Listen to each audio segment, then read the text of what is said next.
Thank you very much, Fiona. And wow, what an intense 2 days. I think in the last 2 days we have really seen the reality of climate crisis laid bare, not in abstract terms, but through the lens of lived experiences. Heat waves disrupting health services, floods displacing communities, and toxic air shortening lives. And as someone who works at the intersection of public health and climate, and as someone who lives in India, where we see this crisis escalating and increasingly becoming normalized and relentless, I'm very glad that we are having this conversation, and I bring the gravity and seriousness to this conversation. And I'm also very glad that we are talking about money. How do we pay for it? Because we cannot expect climate and health leadership without addressing the financing gaps and the power imbalances that decide where the resources go, who benefits and who's left behind. And I'm a campaigner, and I've taken this very, very seriously throughout my work, that the job of a campaigner is to repeat. So a lot of things that you'll hear about air pollution would be repetition, but that's also the best way to learn and remember. So I'm going to take you through some of our experiences through working around air pollution and interventions around air pollution, policy interventions, and try to address some of these climate and health financing questions through that. Again, it's worth repeating that air pollution is a global public health crisis. It causes at least 7 million premature deaths annually globally. And where I come from, which is South Asia, which is among the most polluted places on this planet, air pollution caused 2.7 million deaths in 2021 alone. Now, low and middle income countries often face higher exposure, about 1.3 to 4% higher exposure than wealthy countries because of rapid urbanization, polluting fuels, and the lack of capacity in healthcare systems to deal with diseases. Now, and in terms of cost, again, we are talking about finance. Air pollution has a massive economic toll. According to World Bank estimates, air pollution cost 8.1 trillion in global health damages. That's about 6.1% of global GDP. And that's from premature deaths, hospitalization, healthcare costs. These are health damages. 8.1 trillion in economic losses. And despite the health information, despite the economic information, usually we see air pollution being treated as a technical problem. Fixing the tailpipes, fixing the smoke stacks is the priority, and the health cost and damage is often set aside. It's the environment ministries that often lead this discussion, and health ministries have very little or no role to play, and health systems are expected to clean up after the mess has happened. And this was precisely one of the roadblocks that we experienced when we were talking to health ministries as to what their role could possibly be and how can they use their power, their credibility, their knowledge in shaping policies. And the opportunity presented to us in the form of earlier this year, the World Health Organization hosted the second global conference on air pollution in Cartagena in Colombia. And in preparation for that conference, we realized that we should put together a policy roadmap that helps health ministry understand what those action items from their side can be that can help them create this space to influence decisions. So we heard a lot yesterday about action. But what does that action really mean? We mapped out those actions. And one of the things that we also learned and realized and were very intentional in putting together this policy brief was that we wanted to change the narrative a bit. Yes, South Asia and Southeast Asia is among the worst polluted places in the world, but that's not the whole story. There is problem, but there are also efforts and phenomenal policy interventions locally that are being led in these geographies, and there is a lot for the world to learn from here.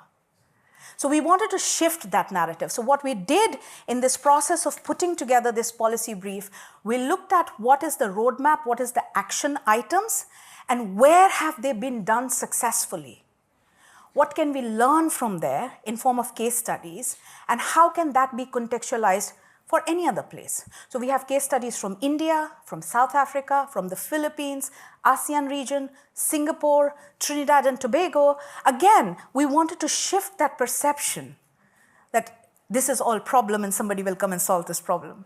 The solutions exist. Now, couple of things from the policy brief that I think would be important when we are thinking about climate and health finance, that in order to unlock finance, we need to first pinpoint where investments are needed. Then we will be able to figure out like, how do we get the money?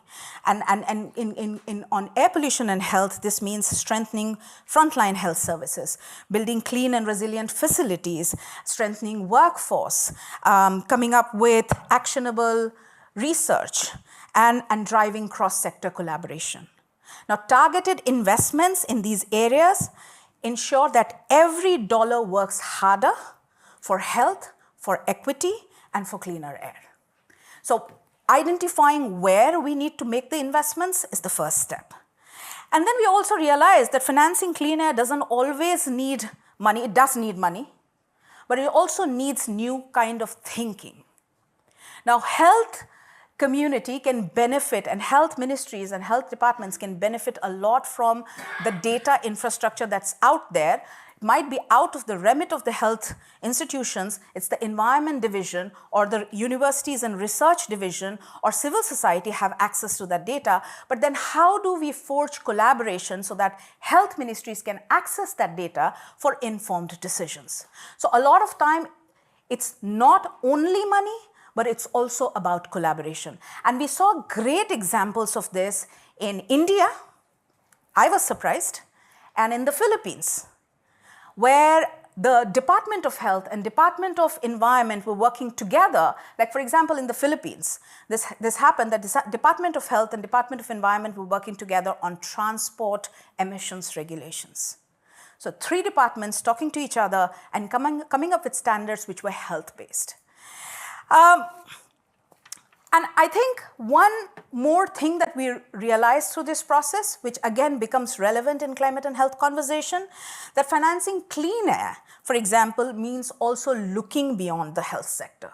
We need to leverage investments in clean transport, urban planning, healthy energy, waste management, analyzing these investments through the lens of public health. And that way, we not only make these sectoral interventions with health goals, we maximize the impact. We invest in preventing diseases at source and contribute to health resilience. So health is everyone's business and should be present, very prominent in everyone's business, and actions in other sectors have an implication on health. And we heard a lot about breaking the silos. This is a great example of why we must break the silos. Otherwise, the health systems will be overburdened with disease and will never cope with the crisis that we are seeing and the scale of crisis we are seeing. And because this is a financing conversation and because this is about clean air, and I'm sure Sean will talk about it, but the interesting thing about clean air finance is that clean air pays for itself. And this is evidence from US. In the US, every dollar invested in the Clean Air Act has $30 of return. So it's good business, right? I think it's absolutely clear in my mind, and I hope I've been able to convince some of you and maybe all of you that investing in clean air, in climate solutions is a win-win opportunity because we have the opportunity to benefit health, protect lives, and ensure that we have a thriving future. Now, one more question I want to tackle on finance is that a lot of people have, and I was very curious, it's like, where's the money? The interesting part, and it takes me back to Marina's presentation yesterday, the money is there, you'll be surprised to know. Governments are pumping $7 trillion annually in fossil fuel subsidies.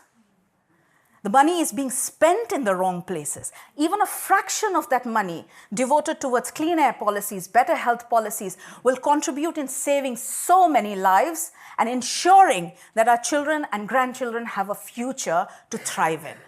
So next time if somebody says there's no money, I would urge you to think about this. The inequity and the misplaced priority is the issue, not the lack of money. I want to end with a couple of thoughts. Okay, this is the policy brief. This is the QR code. You can download the policy brief through that. Now, it's clear that we cannot have leadership without resources. And the question is access to equitable resources. We've seen, especially low and middle income countries, face heaviest pollution, have very little resource, and are expected to do much more than what their capacity is. Funding systems are opaque. They are, the number of hoops you have to jump, and are very, very inequitable in terms of the distribution of the kind of projects that get money.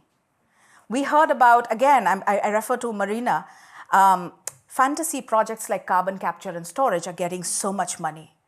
Health projects are losing out.